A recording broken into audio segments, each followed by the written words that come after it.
1989 Vandura. Listen to her purr.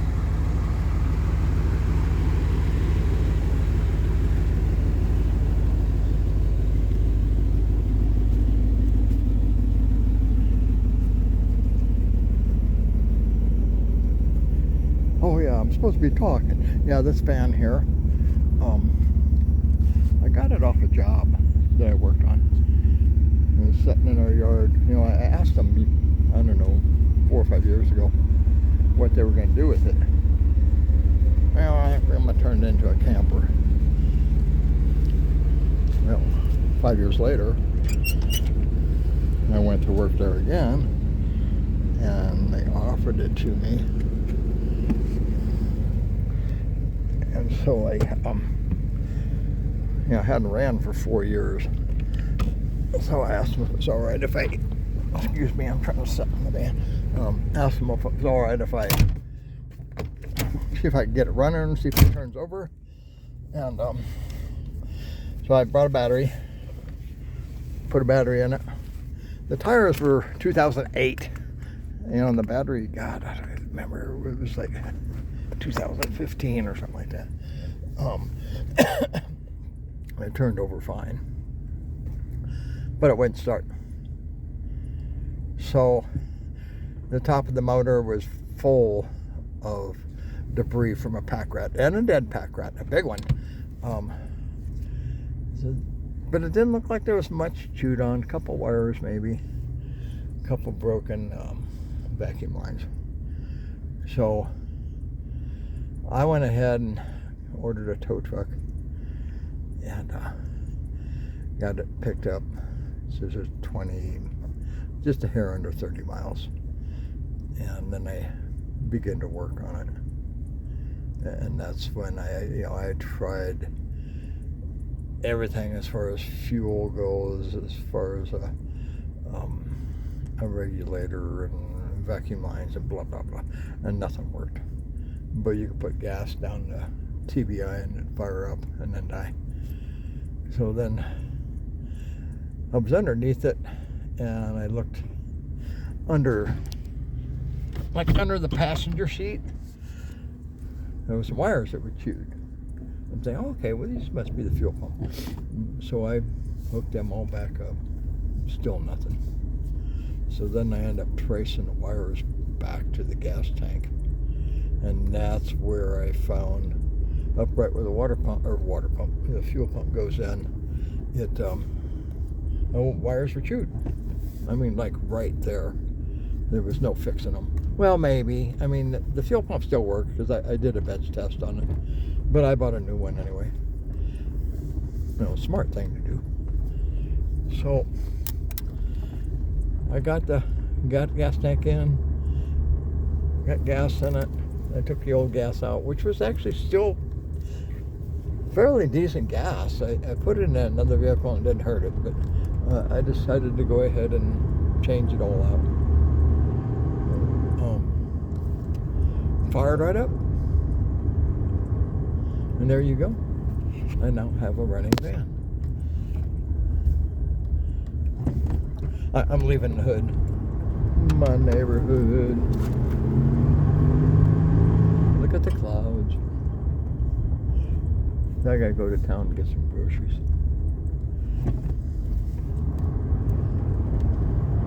Trees are turning. The thing I did notice about this thing, it does take a little while for it to warm up. I'm thinking I still have a vacuum leak somewhere.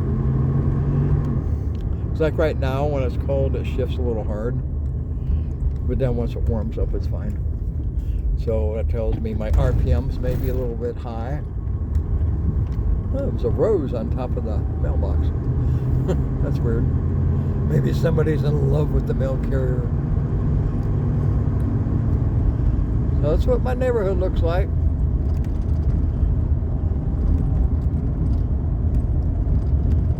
So I'm in a rural area. I'm out of town. So it's about 9 miles to town, which is just perfect. So, you know, it's about, 4 blocks to the highway, and then boom, I'm on the highway. And so I don't do a whole lot of,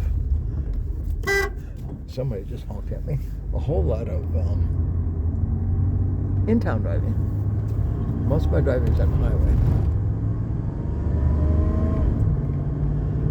Okay, here we go. The trees are turning all around. Yeah, when I first started driving this thing, I was like, why does it sound like the air cleaners turned around? You know, old school, when we had quadrajets, or Holly carburetors, we would turn the top of the air cleaner over so we get more airflow. Well, this has the same sound, but the air cleaner, the lid was on right because, well, I put it on right. And then I was trying to figure out some vacuum lines and stuff, and I looked up in the end of the air cleaner, and somebody has a little flapper in there that opens up. Somebody had stuck a hose in there to wedge it open all the time, and so that's why it sounds like it's the lid of the air cleaner is open, you know, upside down, so your air filter shows. That's old school. That's the way I used to do it, and so I kept it because I like that sound.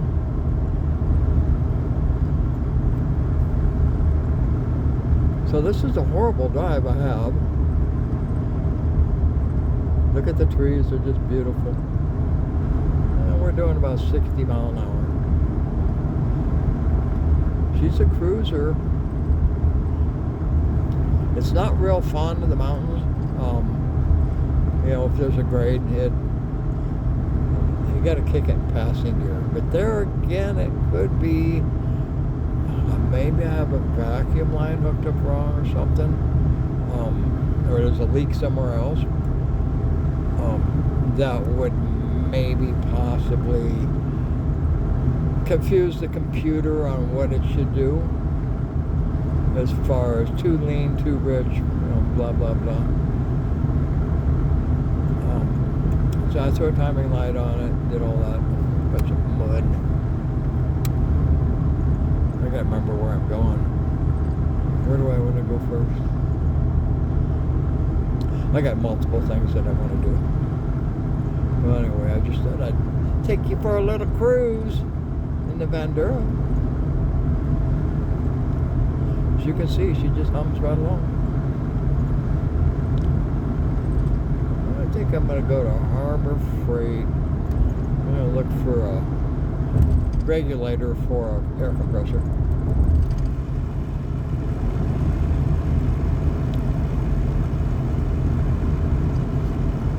Beautiful country, if you're into that. I know some people are city folks.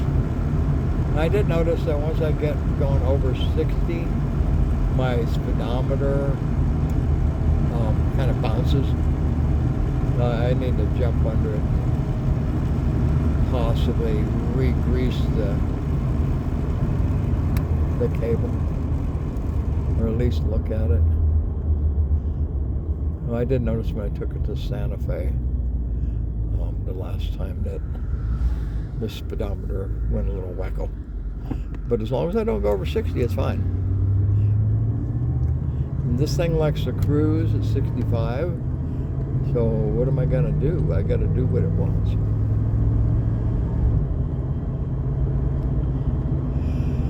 Okay, we're okay at Wingay. This is the res, the Pueblo, excuse me. You got to watch your speed. One thing about where I live, I go through 3 different Pueblos just to get home from where I work. When I work. So yeah, you got to be on top of your game so you don't get a ticket.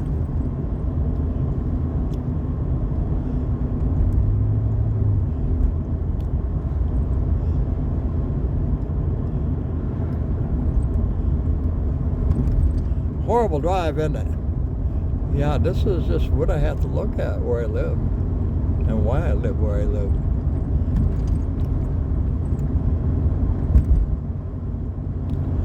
That was the Rio Grande. Very low right now. that happens. Now, Colorado's getting a lot of snow right now, so come spring, all their snow melt comes down here, and that's when I got to watch out for flooding. That in the mountains where I live, the west mountains, I'm gonna call them, the Hamas. When it snows a lot or rains a lot up there, it all comes down to my house. So the Chama dumps into the Rio Grande. The Rio do Oso is my river when I have one. It dumps into the Chama, and there you go. And it goes all the way down to Mexico. I better cut this off. There's not that much Coolidge trees here. Yeah, they're still green. So we're cruising 45.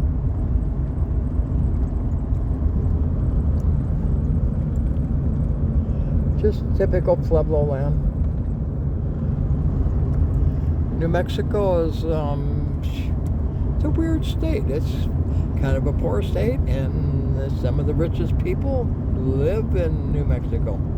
Some actors and actresses live in Santa Fe and Taos, and then Los Alamos has the most population of people that have the most money, millionaires. And you know what? When you drive by their house, they got 6, 7 hot cars in their driveway. Okay, I'm going to cut you off. This is the Vandura. It's a 2500 series with a 5.7 in it, with a 4-speed automatic. It has a couple issues yet, but it's winter almost, and I have 4 vehicles. Don't need 4, but I got 4. So I don't have time to spend all my time on just any one of them. Oh, I'm going to take you down one more bridge. I finally have decent internet, so now my videos don't take 3 hours to upload. Starlink, I highly recommend it. It does go down, just like anything else. It all depends on the satellites. Okay, I'm just going to show you this going over this bridge. There's some awesome color here. Oh, I don't like that word. Oh well. My windshield's dirty.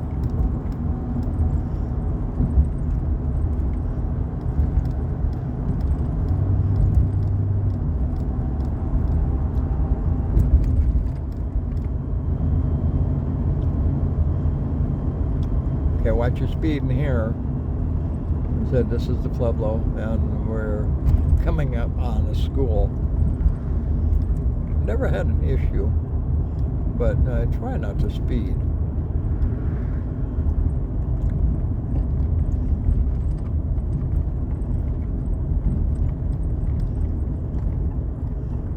Okay, we're in a school zone. Slow down. You're going too fast.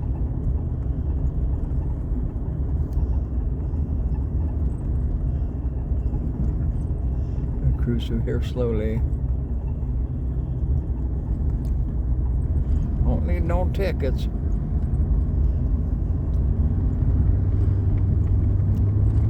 Hard body. Okay, we're out of this. I'm gonna cut you loose. I'm just about to the other highway. It's not 45 yet.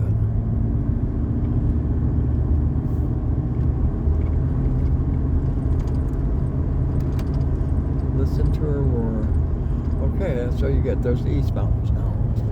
Happy trails.